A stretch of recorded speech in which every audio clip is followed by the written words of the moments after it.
Des milliers de secouristes se sont immédiatement précipités à l'épicentre du Sichuan après le tremblement de terre de lundi. La première équipe est arrivée vers 16 h heure locale. Les blessés ont été envoyés dans les hôpitaux voisins. Les personnes dans un état critique ont été transportées par avion.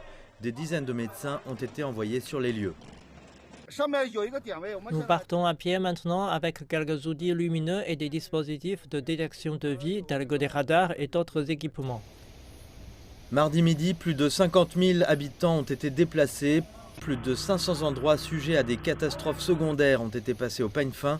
Les autorités se sont même appuyées sur l'aide de 10 satellites spatiaux. Les districts de Luding et de Shimian ont ressenti la magnitude élevée de ce tremblement de terre en raison de leur proximité avec l'épicentre.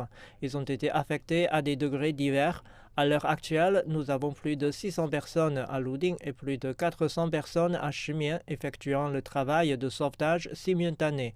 Le plus grand défi est celui des répliques qui peuvent causer des catastrophes secondaires comme des glissements de terrain et l'effondrement d'immeubles. Tôt mardi, jusqu'à 10 répliques ont été détectées, toutes supérieures à des séismes de magnitude 3.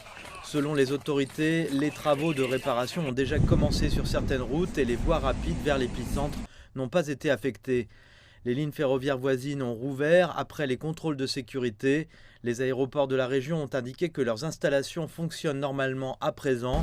Des milliers de foyers ont dû se contenter d'une alimentation électrique de secours quelques heures après que les secousses avaient coupé les lignes électriques.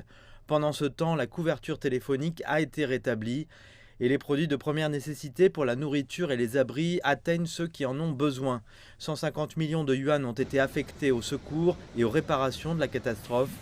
Les sauveteurs ont promis de faire tout leur possible, mais redoutent que les pluies prévues dans les 2 prochains jours n'entravent les opérations de secours.